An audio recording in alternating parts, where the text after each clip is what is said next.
Oi, meus alunos queridos dos 7º anos do Garofalo Gali e professor Gilson. Vim aqui com uma aula de história para vocês.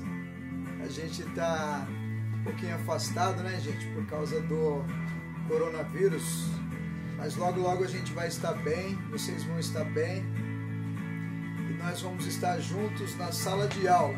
Enquanto isso, a gente estuda junto aqui com o ensino à distância. Temos esse compromisso com vocês de levar uma aula boa, satisfatória, importante. Não vamos parar, vamos continuar bem. Vocês merecem e nós vamos nos esforçar para isso, tá bom? Deixa eu baixar aqui um pouco, eu deixei muito alto o volume, estava ouvindo aqui. Pronto. Muito bem. Bom, a aula de hoje é uma aula sobre a queda do Império Romano Ocidental e o início da Idade Média. Então eu queria falar um pouquinho com vocês sobre isso. Queria que você pegasse o seu livro. Eu estou aqui abrindo o meu também, enquanto você abre o seu aí. E vamos falar sobre a crise do Império Romano Ocidental. Quais os motivos da crise do Império Romano? Por que aquele império tão grande, tão poderoso decaiu? Então vamos lá. Lembrando que nós usamos o sistema FTD, né? Nosso colégio Garofalo Gali, e fielmente a gente acompanha aí para você ter o melhor possível, tá bom? Muito bem. O Império Romano ele já foi muito grande, muito poderoso, você já ouviu falar sobre isso, né? Eles fizeram o primeiro exército profissional que se teve notícia na antiguidade, e ele foi o império que teve a maior extensão sobre o mundo conhecido.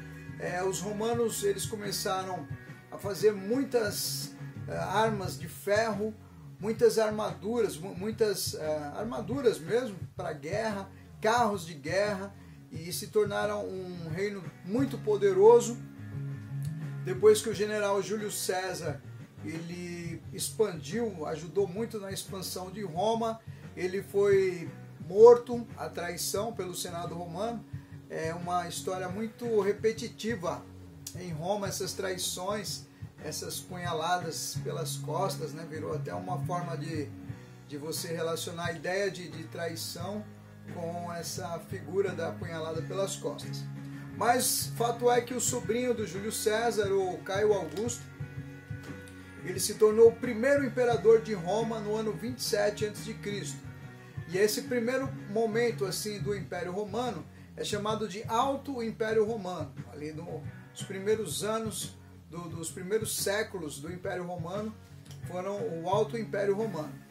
E Roma dominou todo o mundo conhecido. Então, desde toda a Europa até parte do Oriente Médio, da Ásia e parte da África, onde se conhecia mundo, onde havia civilização conhecida, o Império Romano dominava. Você já ouviu falar muito sobre o domínio do Império Romano na Palestina. Tem alguns filmes que seria muito legal você aproveitar essa quarentena para assistir. Ó, boa ideia, hein? Ben-Hur fala sobre o Império Romano lá na Palestina, dominando os judeus. Tem o Gladiador, que ele demonstra muito bem essa ideia do Império Romano, tá? Então seria muito legal você assistir. Muito bem. Acontece que o Império Romano ele dominou muitos povos em volta. O que é o Império? O Império é um domínio de um reino que domina vários outros reinos, não é isso? Muito bem. E o Império Romano dominou vários povos em volta. Mas você deve imaginar, e eu já devo ter te falado isso em aula, que em algum momento esses povos dominados eles vão tentar recuperar a sua força, recuperar os seus territórios, recuperar a sua liberdade, a sua autonomia. Muito bem. E em determinado momento, quando o Império Romano deixou de se expandir e deixou de aumentar a sua força e de dominar escravos, a economia romana ela era muito baseada no escravismo. Então o escravo ele era a mão de obra, ele ajudava com o trabalho que não precisava ser pago, e ele era uma mercadoria. E a partir do momento então em que o Império Romano ele deixou de ganhar, conquistar novos escravos, Então esse foi um dos motivos da crise do Império Romano, chamada de crise no escravismo. Acontece que Roma também começou a ser fustigada pelos bárbaros. Deixa eu colocar aqui um outro slide. Crise e decadência do Império Romano.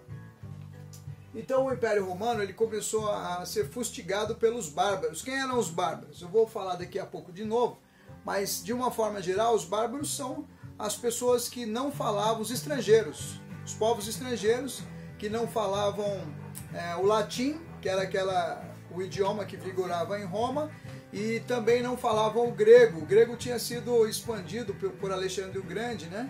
A cultura grega anteriormente ao Império Romano. Então esses dois idiomas eram os principais falados no mundo, né? Então quem chegava aqui, próximo dos romanos e não falasse nem grego e nem latim, então ele era chamado de bárbaro. Então os povos estrangeiros em geral eram chamados de bárbaros. Muito bem. E os bárbaros começaram a atacar o Império Romano, isso já depois do ano 200 depois de Cristo, próximo do ano 300 já depois de Cristo. O Império Romano ele foi se enfraquecendo. Ele tinha muitas disputas de poder, muitas disputas políticas. O Senado romano era formado pelos patrícios, e os patrícios eles tinham lá as disputas internas deles, né? Muito bem. E o Império Romano foi se enfraquecendo. Então, motivos da decadência e da crise do Império Romano. Primeiro, crise no escravismo. Segundo, problemas urbanos. As pessoas dentro de Roma começaram a voltar para o campo, fugindo dos problemas econômicos e fugindo dos ataques dos bárbaros. Se sentiam mais protegidos no campo e adquirindo terras também pelo empobrecimento. Chegava lá na região rural e se apropriava de alguma terra, né? Enquanto ainda não havia um domínio muito ostensivo sobre a terra, mas depois você vai ver que a terra vai ser muito bem dominada, tá bom? Então, crise no escravismo, ruralização da economia. Então, essas pessoas da cidade foram para a área rural. Terceira coisa, as invasões bárbaras. Então, 3 motivos da crise e da decadência do Império Romano. Crise no escravismo, ruralização da economia, as pessoas foram para o campo, invasões bárbaras, tá bom? Então, esses são principalmente os motivos. Os povos bárbaros, como eu expliquei para vocês, são todos aqueles que os romanos que não eram gregos e que não eram romanos, que não falavam latim.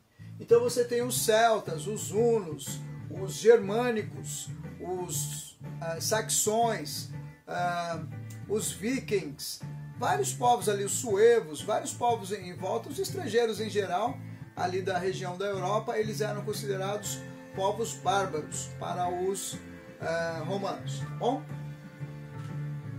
Bom, no meio de toda essa crise, um dos imperadores romanos, um dos importantes imperadores romanos, no ano 395, o imperador Teodósio, ele tomou uma decisão de dividir o Império Romano em 2 partes, a parte ocidental e a parte oriental, para facilitar a administração do Império. Então a parte ocidental ficou sob controle dele, e a parte oriental depois vai se chamar de Império Bizantino, Império Romano Oriental ou Império Bizantino. Hoje nós vamos focar sobre a queda do Império Romano Ocidental. Bom, gente? E quem foi, afinal de contas, o último imperador, o imperador que foi vencido pelos bárbaros? Muito bem, você vai ver no seu livro, na página 19, deixa eu usar aqui um pouquinho o seu livro, que o imperador Flávio Rômulo Augusto, ele foi imperador do ano 475 até o ano 476, quando ele foi vencido por um rei bárbaro, o rei Odoacro. Ele era um rei dos Érulos, então ele venceu o imperador Flávio Rômulo, que se rendeu, e então no ano 476 depois de Cristo, a gente considera a queda do Império Romano Ocidental. Os historiadores usaram essa data, como vocês já sabem, e como o fim da Idade Antiga e o início da Idade Média. Então a Idade Média vai ser a nossa próxima aula. É um período de aproximadamente 1000 anos, que vai desde a queda do Império Romano Ocidental até a queda do Império Romano Oriental, lá o Império Bizantino. Esse é um período de mais ou menos 1000 anos. A Idade Média também foi chamada de Idade das Trevas. O período medieval é um período muito legal assim para se estudar, onde surgiu, até por influência dos bárbaros, dos germânicos, um movimento, um sistema político-econômico chamado feudalismo, sistema feudal. E então isso aí vai ser tema de uma próxima aula. Vou mandar uma atividade para vocês, tá, gente? E estou aqui torcendo por vocês e dizendo para vocês, logo, logo estaremos juntos. E esse período de quarentena chato vai acabar, estaremos juntos, você vai estar bem, nós vamos ficar bem e tudo vai dar certo, tá bom, gente? Até mais e aguardo por ver vocês. Fiquem bem. Aquele abraço para você e sua família. Tchau, tchau.